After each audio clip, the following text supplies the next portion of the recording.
Nama saya Dr. Muhammad Azrul Al-Fairuz, kelulusan perubatan UiTM. Sudah berkhidmat dalam bidang perubatan ni selama 10 tahun dan sekarang saya bekerja di klinik swasta. Mengikut pengalaman saya, ramai pesakit yang datang mengadu sakit lutut, terutama yang berusia. Maksud sakit lutut, apabila pesakit itu datang ke klinik, pesakit mengadu sakit di bahagian lutut, sama ada sakit yang menyebabkan dia tak boleh berjalan, bengkak ataupun tak dapat melakukan aktiviti harian seperti solat, naik tangga dan bekerja. Simptom dia tu kebanyakan ada kadang-kadang bengkak, sama ada depan, belakang, tepi, dan bengkak tu kadang-kadang disebabkan banyak punca. Artritis ni umum, artritis ni bengkak sendi. Bengkak sendi ni boleh lutut, sendi-sendi yang besar ataupun sendi yang kecil. Dan dekat lutut juga boleh kita panggil artritis, tapi lebih spesifik ni macam osteoartritis, dan sebab dia lebih spesifik lagi, radang pada sendi. Sakit lutut ni banyak jenis dan bergantung kepada punca dia. Sama ada bila cedera sukan, selalunya ligamen tu boleh koyak sikit, koyak banyak, ataupun putus, ataupun radang pada sendi tu sendiri. Ataupun bila dia berumur, pelincir dia makin kurang dan menyebabkan lutut tu bergeser dan menyebabkan sakit radang pada lutut juga. Dan juga masalah lain, kalau waktu usia pun dah sakit lutut, selalunya bila berat badan berlebihan dia menekan pada lutut. Punca utama berat badan berlebihan, keturunan, boleh waktu usia muda dia banyak bergerak, makin berusia dia lama-lama pelincir pun boleh berkurang, ataupun kecederaan, aksiden, sukan pula banyak jenis juga, patah, boleh bengkak, boleh putus ataupun koyak pada ligamen di sekitar lutut. Kadang-kadang pesakit tu datang bila kita tengok lutut tu bengkak, lebam, merah, susah nak melakukan pergerakan, susah nak bend, sama ada nak flex ataupun extend tu susah. Bila rasa longgar lutut, maksudnya lemah, bila nak berjalan, nak buat pergerakan tu dia macam longgar sikit lutut.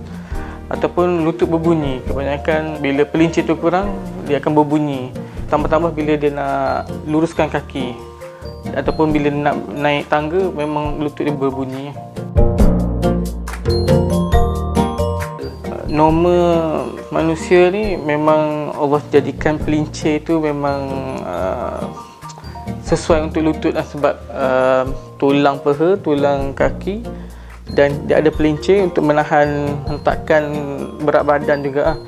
Dan bila pelincir tu kurang, dia akan jadi bergeser, dan bila kita nak bend tu tak boleh, limited, dan dia bergeser antara satu sama lain. Sebab tu dia boleh berbunyi.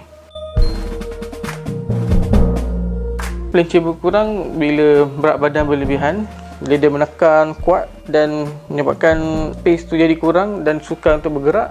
Dan satu lagi, keturunan, cecair itu boleh berkurang juga, ataupun bila usia meningkat pun cecair itu boleh berkurang juga. Boleh kemungkinan juga kekurangan nutrisi. Sebab tu sometimes kalau jumpa doktor, kita akan nasihat untuk ambil suplemen untuk tambah pelincir lutut. Bila berat badan berlebihan, fungsi kaki lah untuk menahan berat badan bila kita berjalan, bila melakukan pergerakan. Dan bila berat badan berlebihan tu, dia akan impact lebih kepada kaki. Tambah-tambah bila yang berbadan besar nak melakukan aktiviti seperti berjalan, berlari yang banyak menggunakan kaki, memang boleh impact pada lutut. Senang cedera pada lutut. Makanan juga boleh mempengaruhi sakit lutut, boleh menyebabkan pelincir itu berkurang juga. Selain daripada pelincir kurang ataupun penyakit, selalunya seperti gout, bila uric acid berlebihan, uric acid tu akan berkumpul dekat sendi dan menyebabkan bengkak radang pada lutut. Selain daripada tu, penyakit artritis lain, penyakit artritis ni banyak sikit, macam rheumatoid arthritis. Rheumatoid arthritis ni radang sendi yang menyerang sendi itu sendiri. immune badan sepatutnya dia protect badan, tapi dia detect sendi ni sebagai benda asing dan dia akan menyerang sendi tu, menyebabkan sendi tu bengkak dan sakit. Selain daripada tu, kecederaan, bersukan boleh menyebabkan, selain daripada macam saya kata arthritis, osteoarthritis, dia boleh menyebabkan meniscus problem. Meniscus pun boleh tear. Meniscus ni tulang rawang pada sendi tu, dia bila bergeser pun dia akan jadi lama-lama jadi haus dan jadi sakit. Bila seseorang tu dah tak dapat nak menahan sakit tu, memang doktor advise untuk ambil painkiller lah. Cuma painkiller ni dia ada side effect, dia ada cara makan tak boleh berlebihan ataupun salah ambil, sebab dia ada side effect, so mungkin menyebabkan buah pinggang problem. Selalunya memang boleh ambil, cuma jangan ambil berlebihan lah, ikut dos yang diberikan. Selalunya ubat ni adalah sejenis chemical lah, maksudnya tak elok untuk diambil secara berterusan tanpa pengawasan doktor.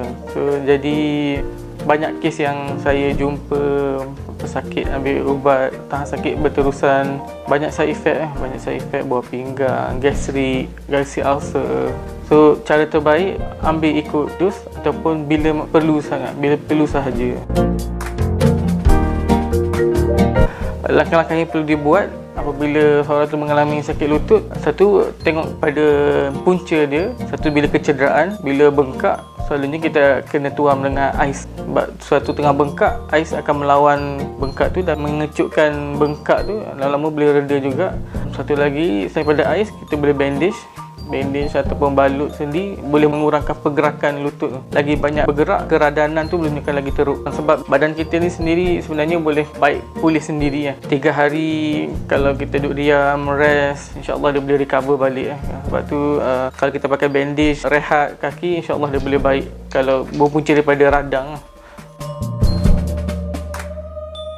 Langkah seterusnya memang seorang tu kena berjumpa doktor, dapatkan khidmat doktor. Doktor akan tengok sama ada X-ray ataupun melakukan pemeriksaan sama ada ligamen, ada problem pada ligamen ataupun radang biasa. Selalunya doktor akan bagi ubat penahan sakit, dan juga kalau punca daripada radang sendi, biasa kita bagi ubat radang dan juga advice pesakit untuk dapatkan suplemen untuk lutut bagi menambahkan lagi pelincir, mengurangkan sakit lutut.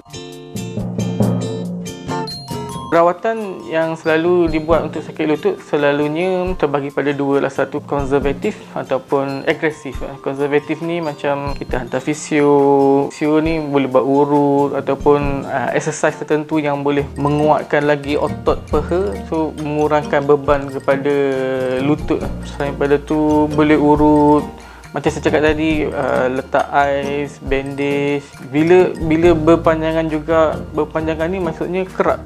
Setiap bulan kena kerap sangat sakit, tu memang selalunya pilihan bila berjumpa pakar akan masukkan cecair, masukkan pelincir pada lutut, ataupun bila teruk sangat, bila dah banyak kali rawatan macam tu tak berkesan, selalunya dia advise untuk tukar lutut baru. Pun bila tukar lutut baru pun risiko untuk jadi balik pelincir kurang dan bergeser tu still ada lagi. Yang saya cakap ni sakit lutut yang berpunca daripada radang ataupun pelincir kurang. Selalunya bila ada kecederaan macam putus ke ligamen koyak ke, selalunya advice terbaik adalah untuk operation lah, untuk jahit sambung balik. Sebenarnya tak ada ubat untuk menambahkan pelincir lutut, hanya suplemen lah. Rawatan sebelum doktor advise untuk melakukan operation, selalunya doktor akan advise untuk dapatkan suplemen untuk tambah pelincir lutut. Selalunya boleh didapati di mana-mana, bergantung kepada jenis, bajet masing-masing. Ada yang mahal, ada yang tak, ada yang elok, ada tak. So bergantung pada serasi pada seorang tu atau tidak. Mak saya pun ada mengalami sakit lutut. Boleh dikatakan keturunan lah, daripada nenek saya, mak. So, bila saya bagi suplemen ni, mak saya kata, ada banyak perubahan lah. Tapi suplemen ni nak kena makan berterusan lah. Maksudnya bukan sekali dua makan, sebiji dua makan dia dah elok. Tu tak lah. Selalunya memang continuously makan. Dan Bila berpuas hati, sakit lutut berkurang, kurang sakit, boleh buat pergerakan dalam solat, boleh duduk antara dua sujud. Keadaan sebelum saya bagi suplemen ni, bila berjalan dan jangka masa yang lama, memang mak saya selalu mengadu sakit lutut lah. Tak boleh berdiri lama, solat pun macam terbatas sikit pergerakan. Bila amalkan suplemen ni memang banyak perubahan. So, bila terkejut juga bila saya bagi sekali, baru-baru ni dia call untuk dapatkan balik, nak repeat balik suplemen ni.